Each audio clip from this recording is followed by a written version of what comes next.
Hey, how everybody doing today? I'm here with my daughter while she do her tennis lessons. So I'm sitting over here on the bench, but it's something that I feel that I can talk to you all about.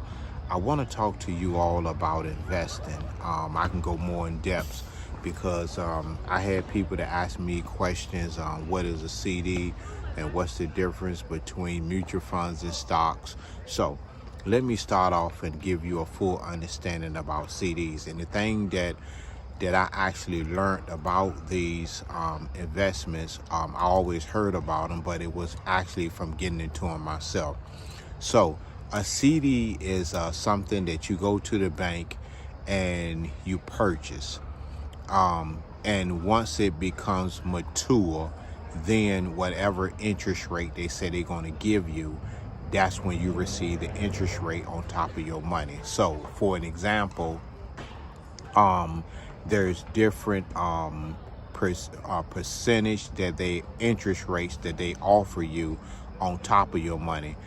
Some banks may run a special and say we'll give you 5%, 6%, 7%, 10%. I have even seen them go as far as 11% on your money. Some they'll say, okay, we're running a special and we're selling CDs for 6 months. They will mature in 6 months. Some CDs mature in 8 months and so on. You can get a CD also that matures in a year or 10 years or even 20 years. So a lot of times some CDs in different categories, like for instance, let's say for instance, you go get a CD and somebody say, okay, on this CD, we're going to give you 15%, but you may have to keep your money there for 10 years. And on top of that, there probably a minimum of 10,000 or 100,000. It all depends. Usually the longer and the more money they ask you to purchase the CD for is the higher the interest that they're going to give you on top of your money. And like I say, when I say that the CD matures, that means that if they tell you that they're selling you a CD for 6 months, then the CD matures in 6 months. If they tell you that the CD is 8 months, that means that in 8 months the CD matures, and that's when you get the interest that they say that they're giving you for having your money there. Also, let me share this with you pertaining to the CD as well. Most of all CDs, if you was to take your money out early, you won't lose your money, but you will lose the interest. Majority of the CDs is 90 days. So if you got a CD and that you purchase and the CD matures in 8 months and you within 6 months inside and you have 2 more months to go before the CD mature and you decided to take it out within 6 months, okay, they take 90 days, which is 3 months worth of interest. So you're only going to get 90 days, 3 months of interest paid out to you on top of your money. Now, if you take the money out, let's say within 30 days, 60 days, or 90 days, you forfeit all of it. The only thing that you get back is just your money, and that's the penalty for you taking your money out early. Now, when you go purchase a CD and they tell you the interest rate, they can calculate it up right in front of you and tell you at the end when the CD mature how much that you will get off your money. And that's something that I mostly do. Now, you can purchase CDs as low as $100, $50, $500. It really doesn't matter. I went and I purchased at one bank. I purchased 3 $10,000 CDs.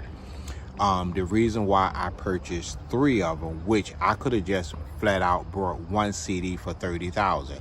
Now the CD doesn't mature for 8 months. And I think I got 1 month left on it. But anyway, The reason why I brought 3 instead of buying 1, just in case if I ever had to had to dip into it for any reason, that I will only be penalized for $10,000 and not $30,000. So if I brought it for $30,000 and I say, oh man, I need me some money or emergency, or I see a deal that I can't pass up, once I go in there, let's say and one thing about it, when you withdraw your money from the CD, you can't withdraw part of it. You have to draw all of it. You either leave it all in there or you draw all of it.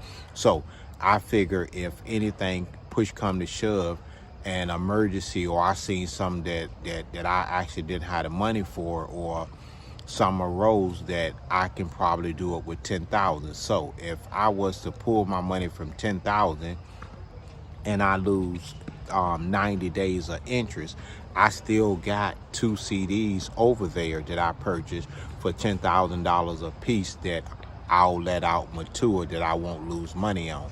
So that's the reason why I brought the separate CDs for that case there.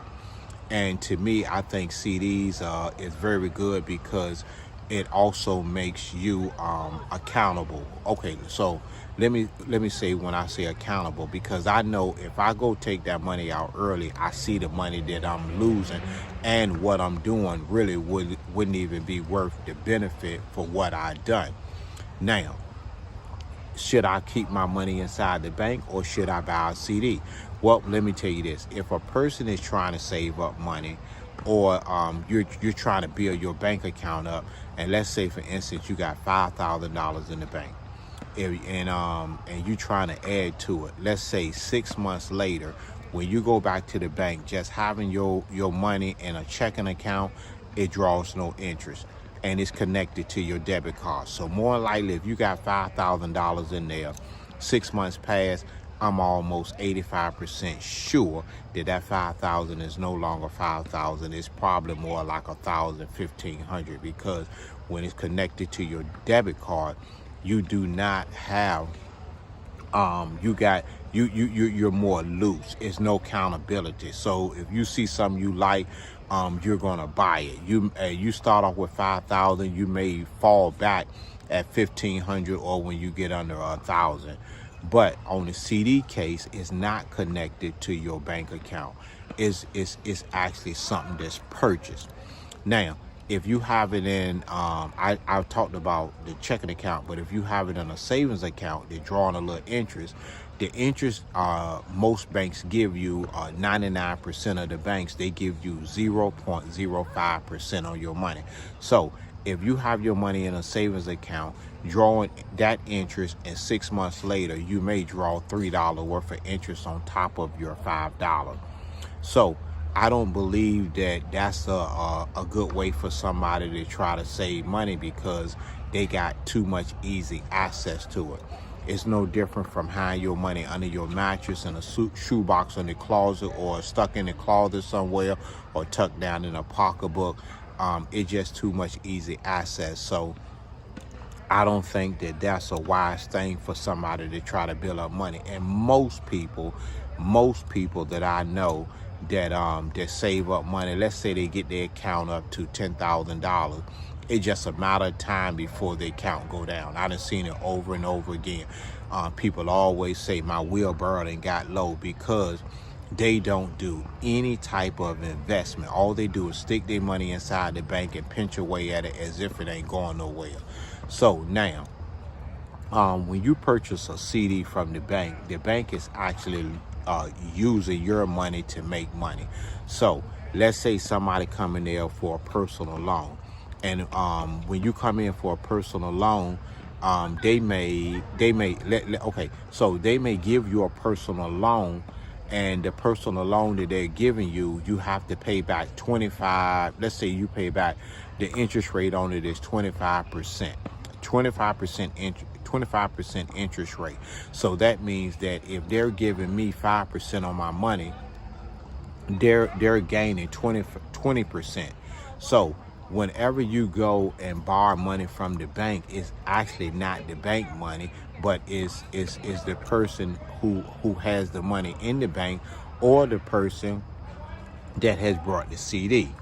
So that's how that works right there. And I think is a good option. So, but my option is, since what I actually try to do is I try to go through life, and whatever I get, whatever money that I make, I try to pay my bills and buy things that I need. So what I actually want to do with the 3 CDs that I have at this one particular bank is I plan on taking the interest, and the interest I will be able to buy 3 extra more CDs. So, but the 3 extra CDs that I want to purchase, I want to purchase them with the interest rate, but I want to purchase them probably for 10 years. So, in other words, if I take my money out and I have an option to either do it all over again for 8 more months, I can. So the interest that I get off my money and safeguarding my money, because if probably my money won't there, more likely I will spend it.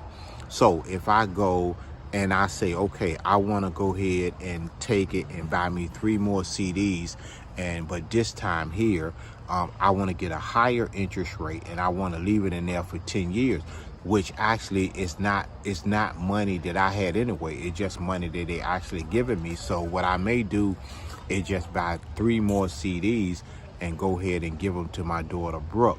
So 10 years from now, once she collected, it'd be a nice piece of change. Now, so I done talked about CDs, and like I say, that's a good way to save up money, and that's a good way to also make money that you won't be pinching off. Trust me, I done seen it over and over again, and a lot of time when the one person that's doing the investing and the other person not doing the investment, once the person that's not doing the investment spend their money, they're going to come to the person that's doing the investment, and they're going to want some of their money. But when the person tells them, hey, you can invest too, they still not going to invest their money, because money on hand is always money that's going to be spent. So let's talk about mutual funds. Okay, so mutual funds is like me giving my money to somebody and they're investing it safe for me. They invested in different companies. They tell you, like, I had a mutual fund before, and they was investing in loaning money out. Let me see, I believe, I want to say I had them for like 4 years, and I was sending them money every month. I was sending money once a month, if I'm not mistaken. So your money also, your share of your money goes up, and you buy more shares. Okay, let's just say, for instance, with the mutual fund, let's just say, for instance, whatever they're investing in, the mutual fund itself has shares within inside the mutual fund, and let's just say you buy into them, and you buying each one at I'm gonna say $30 a share, and you don't know what they're investing in. You're only giving them the authority.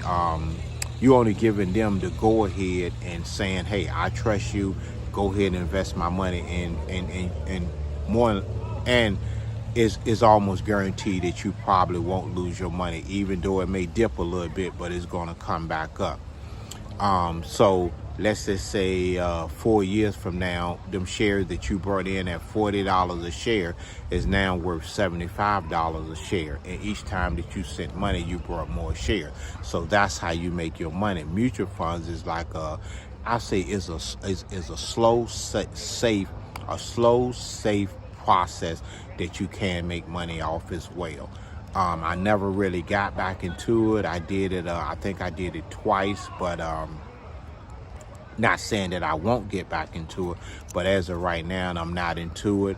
As of right now, and I've been just going to different banks doing CDs and also doing stocks. Now, for somebody just coming in about stocks, a safe way to do it also through Cash App. Cash App got it set up that you can buy stocks through them with through the companies, but you can go through them. They offer it right there. I brought stocks there. I brought stocks with McDonald's. I brought stocks with GE Electric. I brought stocks with Amazon. I brought stocks with Tesla. I brought stocks with Walmart, and that's just a few, but I think it's probably 5 more that I brought stocks with.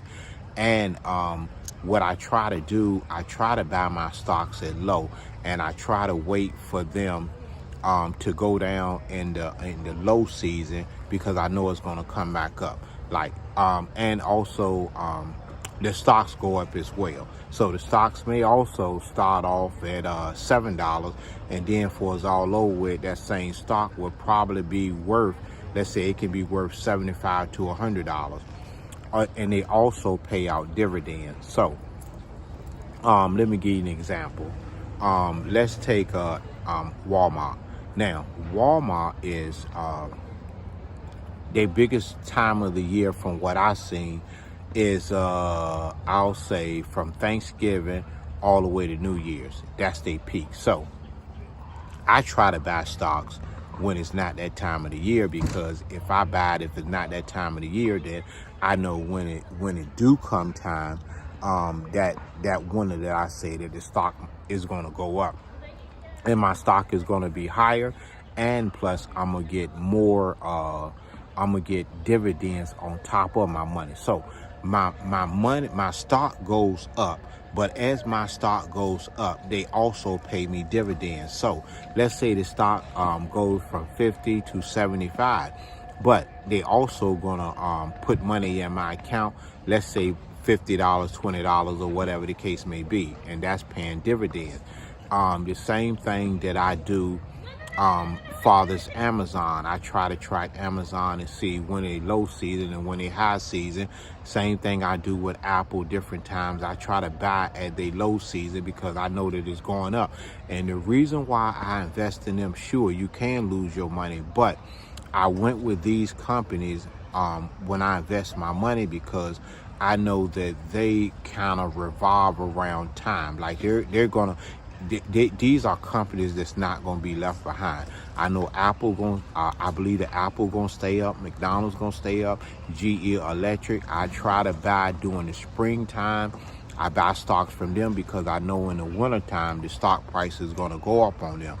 So them are some of the things that I do. And father's Amazon, you can actually start off buying stocks as low as $5 a stock.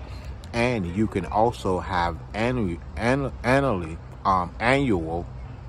you can have them taking money out of your account to buy more stocks. Like you can have them taking money out, which I wish I had done, but I brought a lump sum on. And now I just started having them, I think at McDonald's, Walmart, Apple, Amazon, Tesla. Those are a few that I just started for them taking out money every week out of my account to buy me more stocks, because truly it has worked, because the money that I put in there has almost doubled. Like for instance, I think is I want to say Amazon. I brought Amazon when Amazon was like minus 12. Now Amazon is plus 92. So you can see how much money I made and the dividends that I made too. Like I say, it doesn't take that much money, and is a good thing to invest. Another thing is, if you're going to do the stocks, even when people send you money through Cash App, you don't have to directly cash the money right out.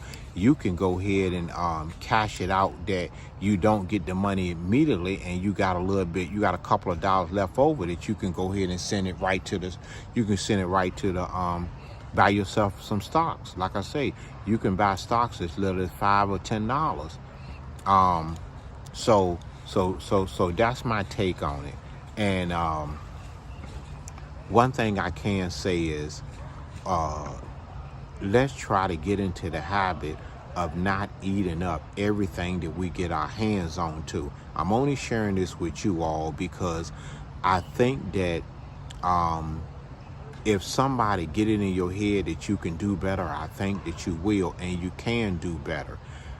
We do need to save money.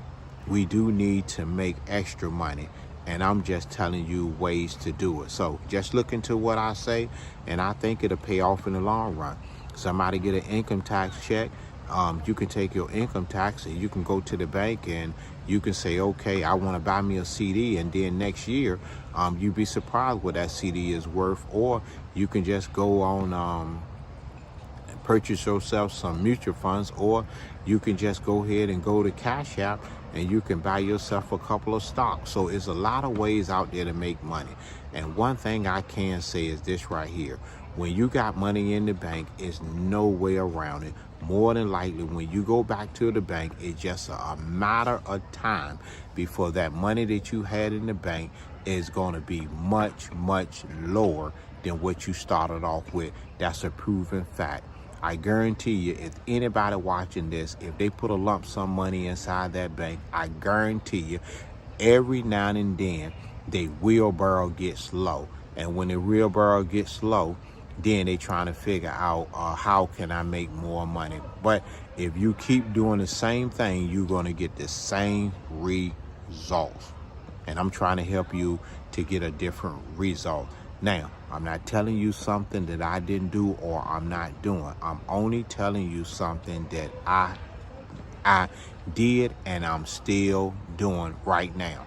Now, I try to invest. I try to reinvest my money, because if I reinvest my money's not going nowhere. I still have the cash there. Now, it's up to me that I can wipe it out anytime I want, but I refuse to do that because I remember where I came from and I don't want to go back there. Now, if somebody else want to stick their money in the bank and pinch off it and pinch off it and pinch off it till it's gone, that's on them. But I know better. I'm not doing that. So I hope this helped you all. And if anything that I said that you did not understand, leave it in the comments, and I'll make sure the next video that I do, that I address your comments. And always remember this: what you make happen for others, God will make happen for you.